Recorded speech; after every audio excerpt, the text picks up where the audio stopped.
Assalamualaikum warahmatullahi wabarakatuh. Perkenalkan, saya Syahrani Delhak Rahmadani dengan NIM 0805 1282 32868 dari kelas L2 sebagai salah satu praktikan dari praktikum penginderaan jauh ke lautan. Di sini pertama-tama saya akan membagikan bagian pembahasan di mana di sini membahas tentang SHPL atau suhu permukaan laut dan juga klorofil serta nanti saya akan menjelaskan tentang ZPPI. Untuk CHL itu berkaitan dengan suhu, di mana suhu ini merupakan suatu besaran fisika yang menyatakan banyaknya bahang atau heat yang terkandung dalam suatu benda. Nah, suhu ini merupakan salah satu faktor yang sangat penting bagi kehidupan organisme di lautan karena dapat mempengaruhi aktivitas metabolisme dan perkembangbiakan dari organisme-organisme yang ada di lautan. Penyebab utama terjadinya variasi suhu di perairan itu dapat berupa sebab dari angin muson, El Nino, dan juga IOD atau Indian Ocean Dipole. Untuk salah satu satelit yang mengambil SPL ini atau yang mendeteksi suhu permukaan laut ini adalah satelit Aqua Moderate Resolution Imaging Spectroradiometer atau yang disingkat dengan MODIS. Citra MODIS ini dapat dimanfaatkan untuk memantau dan juga mengkaji SPL karena mempunyai band thermal dan juga resolusi temporal tinggi sehingga dinamika perubahan SPL dapat diamati secara kontinu. Setelah SPL ada juga yang namanya klorofil. Klorofil ini tersebar di mana sebaran dari dan juga konsentrasi dari klorofil A ini sangat terkait dengan keberadaan fitoplankton pada suatu perairan. Oleh itulah, sebaran klorofil A ini dipengaruhi oleh beberapa parameter fisika kimia seperti suhu, cahaya, serta arus. Pengukuran klorofil A dapat dilakukan dengan dua cara, yaitu konvensional dan juga menggunakan teknologi penginderaan jauh, di mana pengukuran secara konvensional ini atau pengambilan data secara in situ pada lapangan itu menghasilkan informasi yang akurat, namun keakuratan tersebut memerlukan waktu dan juga biaya yang tinggi. Sedangkan jika kita memanfaatkan penginderaan jauh, itu memakan waktu yang singkat dan juga biaya yang relatif murah, namun memberikan juga informasi secara time series. Klorofil A itu dapat diukur sifatnya melalui berpijar bila dirangsang dengan panjang gelombang cahaya tertentu. Apa sih ZPPI itu? ZPPI adalah zona potensi penangkapan ikan. Zona potensi ini memiliki parameter SPL dan juga klorofil A yang dimana dijadikan dasar untuk menentukan lokasi dari penangkapan ikan atau fishing ground. Daerah yang memiliki nilai klorofil A yang tinggi kaya akan nutrien, sehingga biota laut khususnya ikan pelagis banyak yang berkumpul. Hal tersebut menjadikan penentuan daerah penangkapan ikan. Nah, untuk satelit yang digunakan itu adalah satelit Aqua yang membawa sensor Moderate Resolution Imaging Spectroradiometer atau MODIS dengan resolusi spasial 4 km dan resolusi temporal bulanan. Zona potensi penangkapan ikan atau ZPPI merupakan sebuah informasi untuk menentukan titik-titik potensi penangkapan ikan yang berdasarkan pada analisa SPL dan juga klorofil A pada citra satelit dengan menggunakan citra satelit MODIS atau Moderate Resolution Imaging Spectroradiometer. Nah, kemudian setelah bagian pembahasan, saya akan membuat pengolahan data. Pertama-tama kita itu mencari Ocean Color, terus kita pilih yang level 3 dan 4 browser.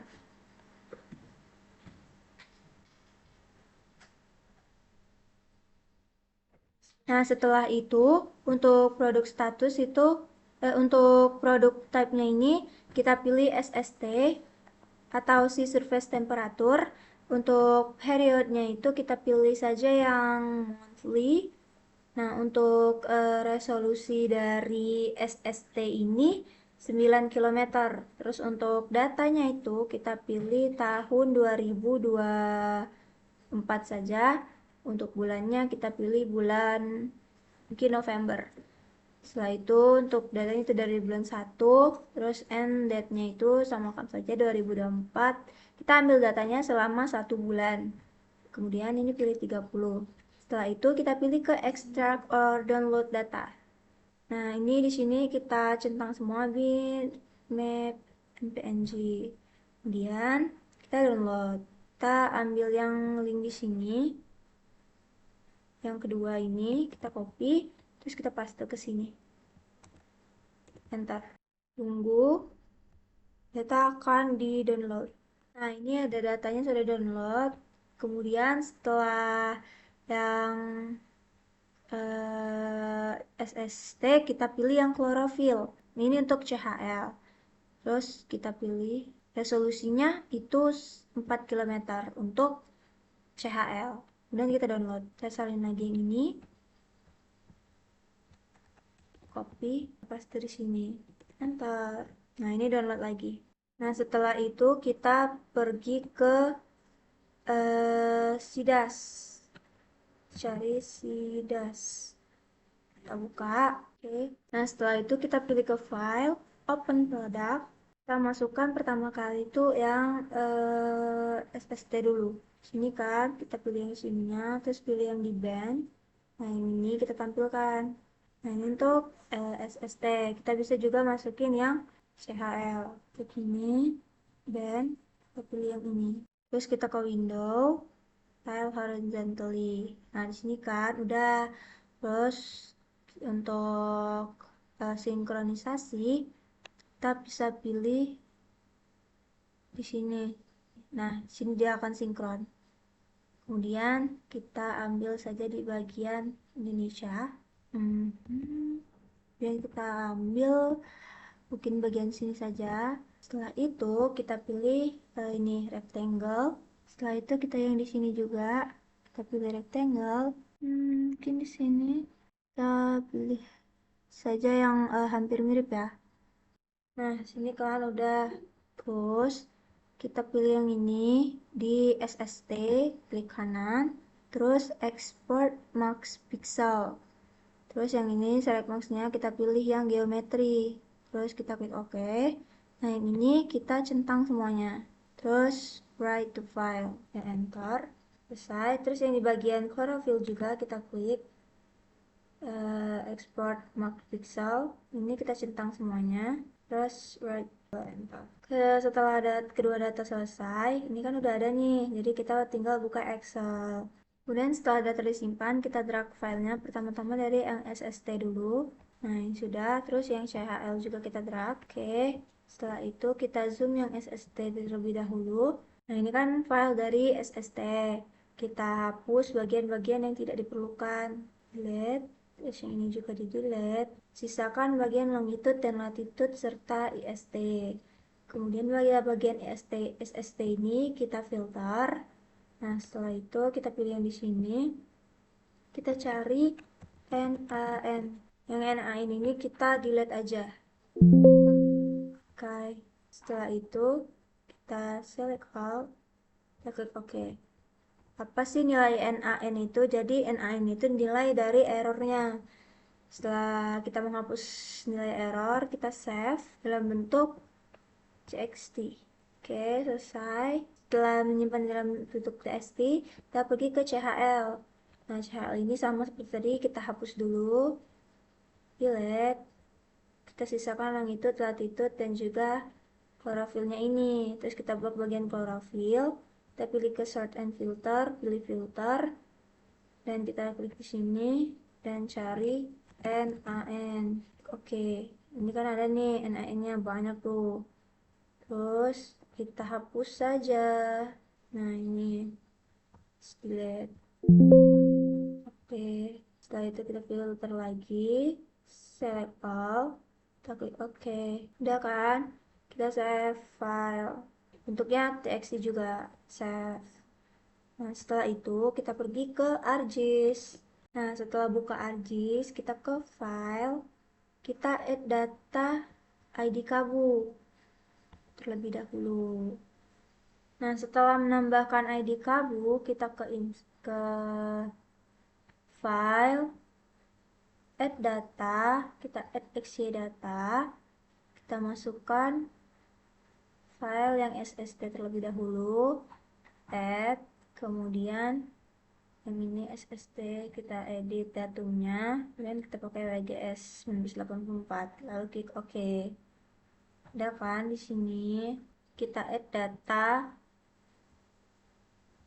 yang CHL. Add. Untuk Z-fill itu kita pilih Chloro A. Datumnya itu WGS 1984. Kita klik OK. Nah, muncul kan? Tapi kita akan ngelakuin hal lainnya, yaitu kita search IDW, kita pilih yang special analyst. Kita masukkan yang SST terlebih dahulu. Untuk Z value itu kita masukkan SST. Untuk outputnya kita beri nama ter. Setelah itu klik OK. Nah, yang IDW sudah muncul. Kita klik kanan dulu ke properties, ke simbology, di classify ini, ke color frame, itu kita ganti jadi merah ke hijau. Nah, di sini apply terlebih dahulu, lalu kita lihat di sini kan harusnya rendah ke tinggi itu, suhu tinggi itu biasanya dilambangkan dengan warna merah. Jadi kita bisa flip colors. Nah, di sini kita klik OK. Nah, jadi dia ngebalik gitu. Ini dulu yang ini. Nah, jadi dia kebalik itu kan warnanya. Di sini menandakan bahwa suhu terkecil pada perairan sini itu ada di 29 sampai dengan 29,66 sampai dengan 29,74. Sedangkan untuk suhu tertingginya itu berada di 30,32 sampai dengan 30,40. Setelah SST, kita akan melakukan yang klorofil. Kita search lagi IDW, kita masukkan yang klorofil. Untuk Z value-nya itu kita ganti jadi kloro A, kita klik OK. Nah, di sini muncul kan CHL-nya, kita klik kanan lagi ke properties. Nah, pada simbologinya ini kita flip aja, flip colors, kita klik OK. Nah, di sini menandakan bahwa daerah yang di tengah-tengah sini klorofil atau fitoplanktonnya itu sedikit, sedangkan di daerah-daerah dekat dengan sini itu klorofilnya cenderung banyak karena semakin ke bawah nilainya itu semakin besar. Jadi inilah penampakan dari IDW dan CHL. Ini untuk SST, ini untuk CHL. Setelah itu kita matikan semua. Nah, di sini saya akan melakukan pengolahan data mengenai ZPPI. Kita ke search, kita cari contour, kita pilih yang special analysis. Untuk input raster, itu pertama-tama kita masukkan yang SST. Nah, untuk kontur interval itu 0,5. Base kontur pada SST itu adalah 25. Lalu kita klik OK. Nah, di sini SPL sudah. Setelah itu kita akan lakukan kontur untuk CHL. Ini CHL. Nah, untuk kontur interval dari CHL itu 0,5 dan untuk base konturnya itu 0,2. Lalu kita klik OK. Nah, setelah itu kita pilih ke editor, start editing. Kita pilih yang kontur SPL terlebih dahulu, lalu klik OK. Nah, setelah itu pada kontur SPL ini kita klik kanan, kita open attribute table. Kita pilih yang di sini table option, select by attribute. Kita klik 2 kali kontur, lebih dari 32. Lalu apply. Udah kan? Setelah itu kita editor, save edit, dan stop editing. Kemudian kita ke sini kontur CHL. Tapi pertama-tama kita editor, start editing, kita pilih yang CHL. Oke. Setelah itu yang di CHL kita klik kanan, open attribute table. Setelah itu di sini kita klik select by attribute. Sini kontur lebih dari 2. Lalu kita apply. Sudah kan? Lalu kita editor lagi, save edit, dan stop editing. Sudah, kita ke geoprocessing, kita pilih intersect. Nah, yang input feature-nya itu kita masukkan kontur SPL dan juga kontur CHL. Untuk output type-nya ini kita pilih yang point. Kita pilih yang point. Setelah itu kita klik OK. Nah, di sini terdapat titik-titik di ujung sini. Nah, di situ kita bisa klik kanan, kemudian kita pilih di edit symbol. Nah, untuk type-nya itu kita pilih yang karakter marker symbol. Untuk fontnya kita pilih yang Esri Environmental and Icon. Lalu kita pilih gambar ikan ini. Kita bisa ganti warnanya. Misalnya kita ganti jadi warna merah, untuk ukurannya juga bisa diperbesar jika ingin diperbesar, terus oke. Lalu oke. Ini kan, ini jadi bentuk dari ikannya. Sini ikannya. Kita bisa perbesar lagi jika ingin lebih diperbesar lagi. Soalnya ini mau diperkecil layarnya. Oke. Nah, di sini. Itu saja. Kita bisa add base map, lalu pilih yang imagery. Tunggu. Nah, di sini base map-nya sudah muncul. Kita bisa matikan ID kabunya. Nah, di sini udah ada kan gambar dari ikannya ini. Setelah itu, kita pilih ke sini. Kita pilih jadi circle. Kita ambil daerah ini yang ada ikannya. Terus kita klik ini, terus kita tarik. Nah, kita bisa atur di sini no color, dan untuk gambar garisnya itu kita bisa ganti di sini. Kita ganti jadi warna ungu saja. Nah, di sini sudah kan ZPPI setelah selesai. Setelah melakukan pengolahan data mengenai CHL dan juga SPL, saya akan menyebutkan kesimpulan dan juga saran mengenai materi ini. Untuk kesimpulan mengenai SPL, itu saya telah melakukan pengolahan data mengenai SPL menggunakan citra akomodis yang di-download sebelumnya dari website Ocean Color. Kemudian, mendeteksi suhu permukaan laut ini, saya menggunakan metode IDW, di mana yang nantinya akan memunculkan warna-warna yang saya deteksi menjadi suhu paling tinggi yang mana dan juga suhu paling rendah yang mana. Kemudian, pola dari SPL ini itu terlihat jelas dari warna-warna tersebut, yang dimana kalau misalnya warnanya hijau itu dominan ke suhu yang rendah, sedangkan untuk warna merah itu suhunya dominan tinggi. Untuk CHL sendiri adalah saya juga telah melakukan pengolahan data itu menggunakan citra aquamodis yang di-download dari Ocean Color dengan resolusi 4 km, sedangkan yang tadi SPL itu menggunakan resolusi 9 km.